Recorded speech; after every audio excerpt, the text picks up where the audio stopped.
Assalamualaikum warahmatullahi wabarakatuh.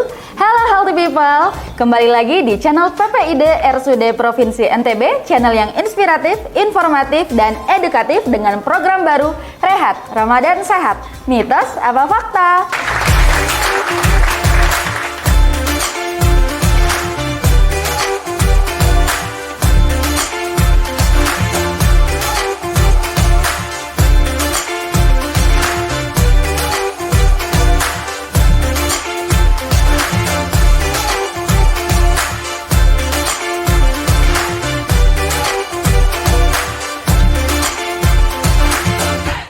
Dengan saya Dr. Gigi Firda Putri Utami bersama Poli KSM Gizi yang sudah hadir di tengah-tengah kita, ada Mbak Astri. Halo Mbak Astri. Oke. Halo semuanya. Dengan topik pada hari ini, gizi seimbang pada saat berpuasa. Menarik. Kira-kira ini banyak pertanyaan dari healthy people ini Mbak Astri tentang mitos atau fakta pada saat kita berpuasa, terutama berkaitan dengan gizi. Boleh diangkat dulu mitos atau faktanya? Kita mitos dulu angkat. Oke. Oke, ya kalau yang hati itu ada fakta, boleh diangkat. Oke, ada fakta. Kita mulai aja Mbak Astri ya, siap-siap ya. Yang fokus. Oke, yang fokus. Oke.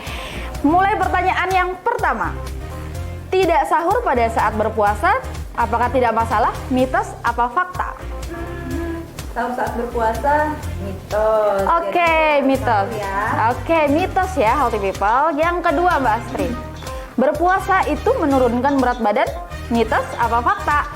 Duh, ini kira-kira fakta nggak ya? Untuk yang ciwi-ciwi kira-kira mitos atau fakta ya? Mitos. Wah, mitos ternyata. Oke, yang ketiga. Berpuasa menghilangkan racun-racun dalam tubuh, mitos apa fakta? Nah, ini ada catatannya tapi Bu Dokter. Oke, nanti kita bahas. Fakta dulu tapi penjelasannya. Oke, ditunggu penjelasannya nanti di akhir ya. Kita lanjut yang keempat. Berbuka puasa lebih baik dengan mengkonsumsi makanan yang manis, mitos apa fakta? Nah, kalau itu jelas mitos. Mitos. Oke, healthy people. Oke, nah ini yang paling sering saya lakukan juga mungkin healthy people di rumah juga ya. Berbuka puasa dengan minum air dingin dapat membuat tubuh jadi lebih cepat segar, mitos apa fakta? Waduh, ini banyak sekali sebenarnya ya. Bertentangan.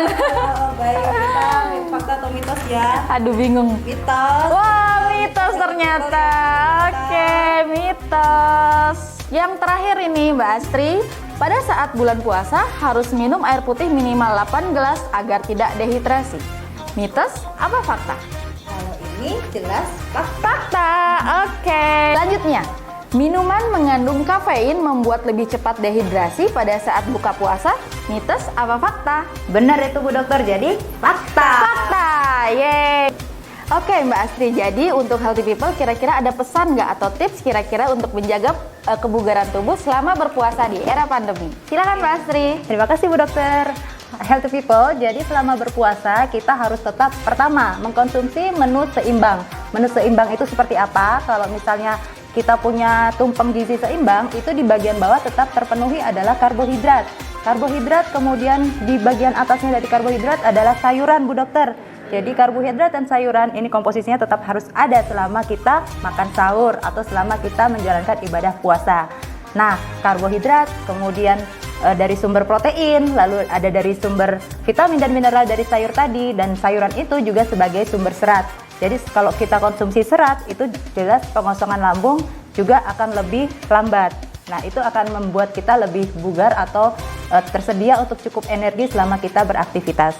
Nah, yang kedua, jangan lupa tetap makan sahur karena di sanalah kita menyediakan energi yang maksimal selama seharian kita akan berpuasa.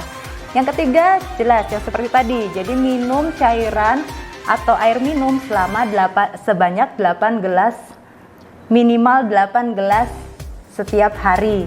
Nah, konsumsi kafein juga harus kita batasi supaya tidak, karena kafein ini bersifat diuretik atau dia akan cenderung mengeluarkan kita buang air kecil lebih banyak, seperti itu. Dan kita hindari juga minuman-minuman yang bersoda atau minuman-minuman yang terlalu manis. Lebih baik Bu Dokter nih kalau mau kita pakai jus buah. Nah, jus buah itu lebih bagus ya dibandingkan dengan minuman kemasan atau minuman bersoda. Yang ketiga nih, yang keempat ya. Yang keempat adalah saat berbuka puasa kita jangan langsung balas dendam atau makan makanan langsung banyak gitu ya. Sebaiknya kita kasih jeda nih. Jadi yang pertama saat berbuka puasa itu memang disunahkan gitu ya Bu Dokter ya. Disunahkan untuk konsumsi kurma itu paling tidak 3 butir atau ditambah dengan air putih. Nah setelah itu setengah jam atau jeda 10 menit atau 15 menit mungkin itu bisa baru makan utama. Nah kemudian yang kelima nih, kita kalau untuk suplemen ya, kita tahu kan sekarang lagi masa pandemi nih Bu Dokter ya. Mungkin banyak yang ketakutan, jadinya kita banyak yang minum-minum vitamin. Nah seperti itu sebenarnya kalau dari makanan sudah cukup, itu nggak perlu Bu Dokter vitamin atau suplemen-suplemen tambahan.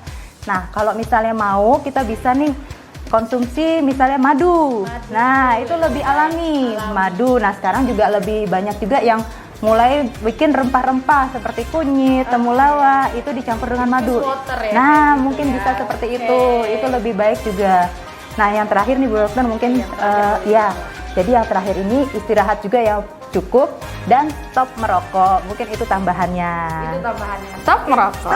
Oke. Mbak Astri, terima kasih atas tipsnya untuk healthy people yang pada saat ini sedang menjalankan ibadah puasa. Oke. Jadi itulah tips dari Mbak Astri dari KSM Poli Gizi untuk menjaga gizi tetap seimbang pada saat berpuasa, Mbak Astri ya. Oke. Kalau begitu, ikuti terus channel PPID RSUD Provinsi NTB dengan materi-materi yang lebih menarik berikutnya. Oke. Wassalamualaikum warahmatullahi wabarakatuh. Bye bye.